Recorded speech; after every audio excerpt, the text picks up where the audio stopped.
Panelists today are Nancy Nelson, Yakov Pecher, and Sarah Seiko from the National Center on Improving Literacy.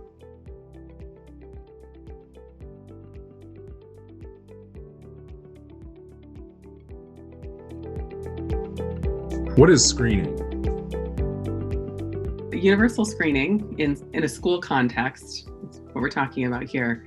In a school context, universal screening is the idea of assessing children to figure out who is on track to meet grade level expectations and who is at risk for not meeting those grade level expectations, as a way of having data to inform instruction and intervention efforts. Frequently in schools, we see screening used where schools are implementing multi-tiered systems of support, and they're trying to figure out what level of support does this child need to be successful, which children are on track, which children are not on track, so that we can prevent further difficulties, in this case in the area of reading, and support those students to catch up or be on track to meet those grade level expectations.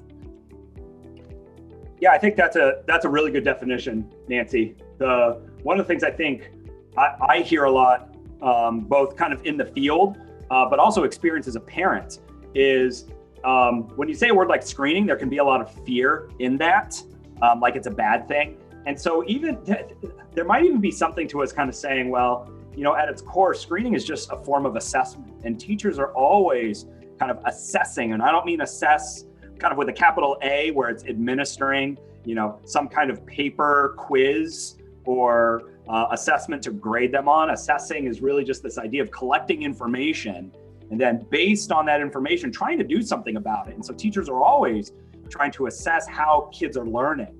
And there's all different kinds of ways teachers try to assess learning, right? There are quizzes, there's tests, there's just kind of observations. There's even when kids are outside at recess, right? They are always assessing how kids are doing. And screening is just one of those different ways that in some ways is just another type of assessment, but in other ways, it's something, to your point, Nancy, we're trying to figure out if kids are on the right pathway to meeting some kind of later learning goal. And so what makes a screener really different from other types of assessments is that they're really kind of forecasting in nature, right? It's kind of like a weather person on TV that's trying to guess about what things are going to be like in the next couple of days. And it's sort of well, we kind of know we can kind of sense what things might be like in the next couple of days. But if we're talking about weeks and months, maybe it's a little bit harder. But in schools, when we think about screening for kind of reading risk, we can actually formalize that process through science and through research. And so we can actually get a better understanding of kids who are likely to be successful in their reading, or might need some more supports kind of a month later, 2 months later, or even from fall all the way to spring, being able to track who are those kids that are likely to be on grade level. So then to your point, we can actually then follow up with good instruction. We can target those kids who may not be on track with better supports based on where they are. Yeah, I think a big key of that is that it's supposed to be supportive. It's not supposed to be a high stakes assessment. It's sort of I got you, your kid's not doing well.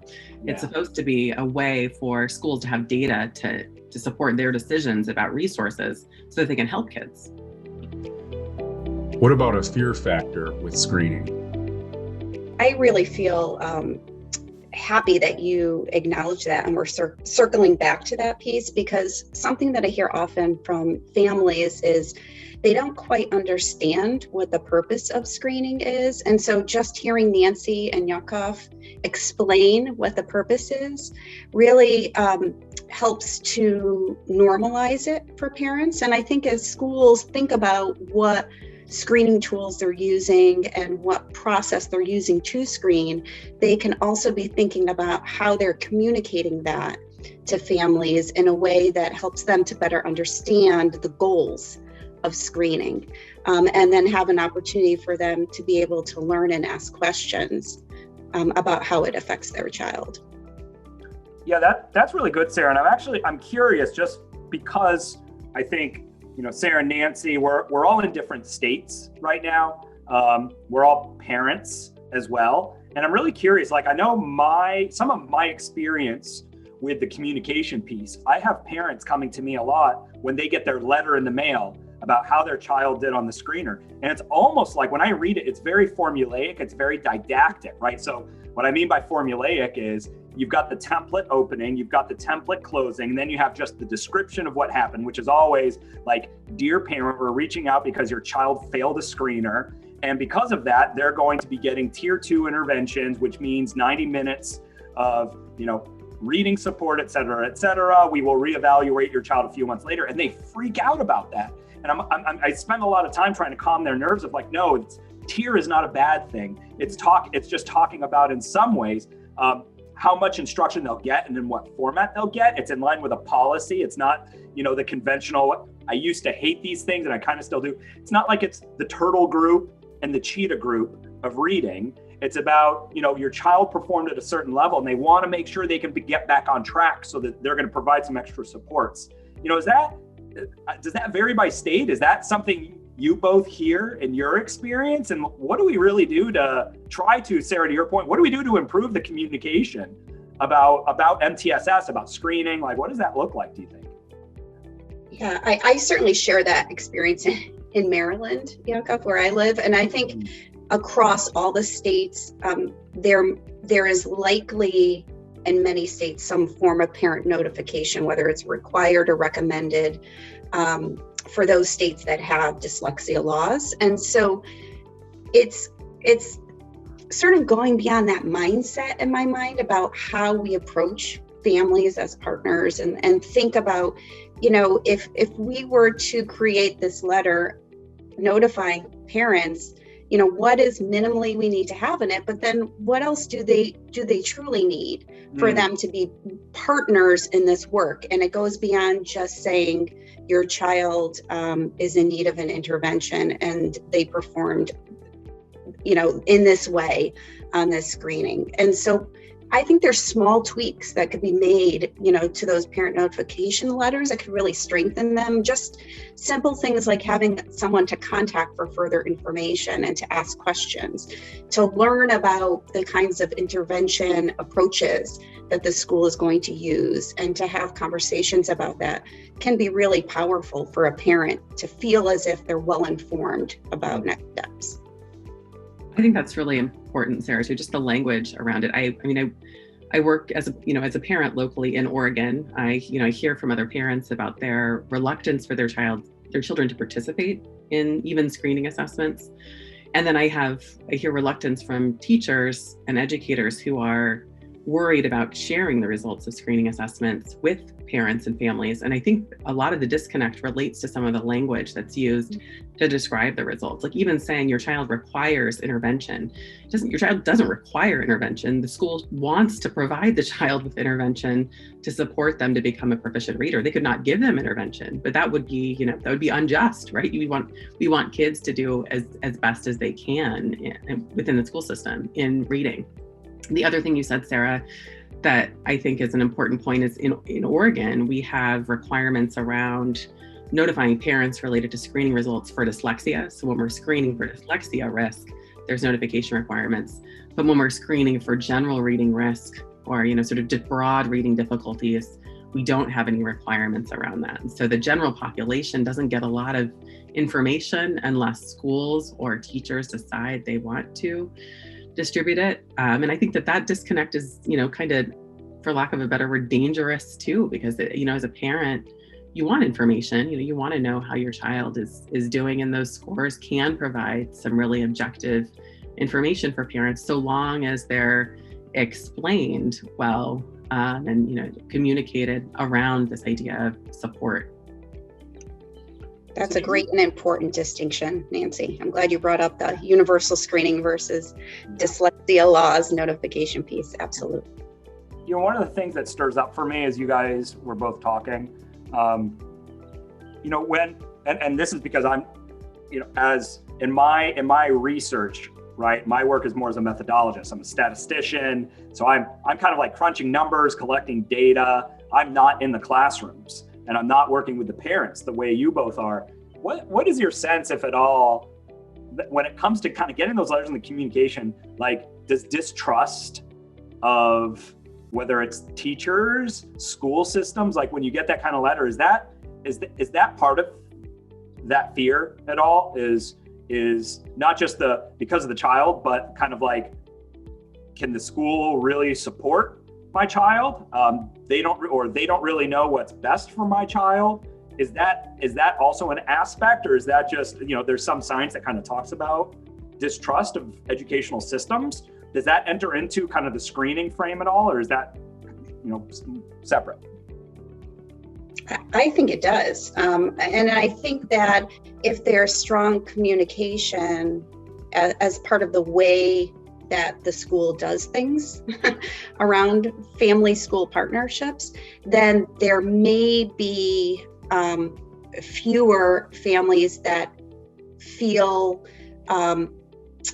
surprised or upset by receiving that letter, because in turn there would have been work done before that letter to really build that trust and relationship. So I think if there hasn't been a lot of work around the relationship and recognizing the assets that families bring to the school, and that there's shared goals around, we both want to really do what's best for kids, and we both have academic and social goals for our children that we share. And if we can work toward that as sort of a starting point, I think it might be easier to navigate some of the more challenging situations that may come up. Yeah, and I completely agree, Sarah, from the sort of the caregiver perspective, and think that there's similar things that are happening sort of on the educator side. There's sort of, again, reluctance to share information sometimes because of concern around how caregivers or parents might react to that information, and sort of so some inherent mistrust on the side of the educator around the interaction with parents and what that might look like. And we've got to figure a way to bridge the gap, bring both sides together. Yeah, and I think something that comes up here is the education piece. And when I went to my school of education, there was really little around how schools and families, educators and families, can work together. I mean, there was no course in how to do that and how to communicate well. And I think on both sides, this is really, for me, a fundamental issue that certainly can be illuminated when you look at screening and how it's communicated.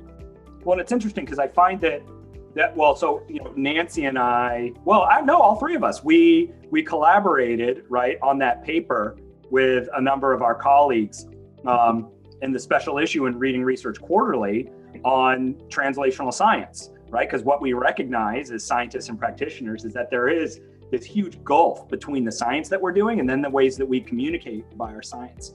And in a lot of ways, the challenges that we have in communicating our science about the most helpful things like intervention and instruction are compounded even more so for screening, right? Intervention, it's like immediate benefits. And so if we are having a hard time as scientists of contextualizing and translating, like, this is why this instructional style or emphasis is important for general classrooms. This is why this intervention is appropriate for these kids. We can't even get that right in terms of communication. How much more so, or how much more difficult is it when it comes to assessment? Because intervention should be like the lowest hanging fruit of communication. Like, this is good for your child right now. Like, it's good for all kids, and here's why. And so if some of those basic developmental processes of reading skill acquisition and how to support kids is a challenge for us, it's almost like, well, it's not surprising that screening introduces a sense of fear, because you're getting into words like psychometrics and classification accuracy and all these multisyllabic words that is like, just tell me what it means. And we have a hard time telling what it means. Who makes decisions about screening tools and procedures? One of the things that's really challenging in terms of trying to provide guidance to parents and families or to educators sort of at large is that many of these decisions and who makes the decisions vary by local community. So in Eugene, Oregon, where I live, the decisions are made in a particular way that isn't consistent with where they might be made in Maryland or in Tallahassee, Florida, right? So I can't say, go to your school district office. They will tell you exactly what's going on because they make the decisions. In some cases, it's a school. So in some cases, generally speaking, there's sort of a set of screening assessments that are allowed to be used for screening. And who makes that decision can vary also, but often it's the state. And then a school district might decide even further, narrowing down which assessments can be used. And then locally, it could be the school that then determines which measure they're going to use. I think most commonly, a district decides which assessment system is going to be used within their district, and schools are left to enact that the way that they see appropriate or that is consistent with whatever guidelines they've been given for administration. So it's a little bit of a mix of some higher level control and very, very local control around who is choosing the particular assessment and making decisions about when they're administered. I think something important that Nancy said was around the idea of the system of support. So especially for parents and caregivers, recognizing that screening isn't something that's done in isolation. It's a part of a larger process that guides what happens after the screening has taken place. And so helping families and caregivers to better understand what that system of support is really important to helping them be as strong supporters and partners as they can in the process. And so the more that districts and schools can help and work with families to understand that, things don't stop after screening necessarily, even if a child is not at risk as determined by the screener, they're still part of that system of support. And so that's, I think, helpful for both caregivers and schools to think about. Yeah, and just to then add on top of those things, it's the challenge for district leaders who are making those decisions about assessments. It's sometimes about the content, but it's usually an interaction. It's an array of things they're thinking about. It's how much time does it take? Is it computerized or paper pencil? Is it covering a wide or narrow range of skills? Does the system track progress over time? And that means two things. One is, are they tracking kind of screening data the 2 to 3 times a year that screeners are typically administered? But as well, are they also tracking or monitoring how kids are responding to instruction and intervention, which sometimes that's weekly, bi-weekly, monthly, and there's different systems that have kind of different levels of each of those things. So it kind of becomes an a la carte in many ways. And so it's not just about what does the screener measure, it's more the context, the time, the offering, the technology, kind of the long-term use, does it provide recommendations for instructional grouping? There's a lot of those factors which can then lead to parental confusion. So it's, well, why this? I'm hearing a lot about this other assessment. Why are we using this assessment? So there is an aspect to where, in many ways, I think our team is trying to demystify that process a little bit. And so we even have on our website, you can go to improvingliteracy.org/brief. And, we're trying to create these infographics that kind of teach and talk about kind of core screening concepts, about what teachers are doing in light of screening. I think we'll probably have these links kind of below that you can be able to click and read up on a little bit more, because it is a mystifying process in many ways, because it's the content, it's what's being done in response to content. I think, Sarah, you're exactly right on underscoring the importance of screening doesn't start and end with the assessment. It's that's just the beginning. There needs to be instruction. There needs to be kind of more screening. There needs to be kind of like a gestalt in many ways of different things that are happening to be able to support the kind of the child's reading journey. Yeah, I think educators or school systems are also looking for efficiency in these systems, right? So they're thinking about the resources they have available and trying to maximize what they get out of the system for the resources they're putting in. So sort of the biggest bang for the buck, right? That's, there are trade-offs, as we know, in sort of assessment development and what that kind of looks like. Some systems are better equipped to do that than others. So not all screening assessments are equal. But the other thing that you said, Yakov, that I want to comment on is this issue of screening at multiple times of the year. We get a lot of questions from educators about that topic. Like, we've already screened for reading risk early on. Why am I screening them again in the middle of the year and at the end of the year? And to comment on that, it's sort of, we want to make sure that we don't wait and, we screen kids at the beginning of the year. We don't want to wait until the end of the year to assess them again. We want to make sure that the instruction we're providing throughout the year is appropriate and on track and on target to support all kids, to make sure that they're progressing in their reading. And so we want these interim sort of data points to support some of those decisions. Yeah, that's a really good point. And what it really speaks to is the idea of prevention instead of intervention, right? We want to do as much prevention as possible. And so where we are able to prevent through, it's kind of, I don't know, in some ways it's this kind of like weird nomenclature. It's like we want to prevent, and to prevent we need to intervene, right? And so maybe a better way for me to say it is that we're trying to look at a preventative model instead of a wait to fail model. So we don't want to wait until the end of the year. So screening once is insufficient because it gives us an initial snapshot, right? But then to your point and Sarah's point, like there's good instruction happening. So a second time point lets us like help see what's happening to make sure, so that way we can kind of stick with this preventative framework and not wait until they fail to then have to do even more so. Completely. And it's this idea of prevention using intervention is really around recognizing that students' reading skills fall along a continuum, right? We just don't want their progress to fall so far behind that it becomes that much more difficult to catch them up. And so, we talk about intervention, but that doesn't mean that they're stuck in intervention forever, that they necessarily have a reading disability or need special education supports. Those interventions can be provided in this preventative frame for kids.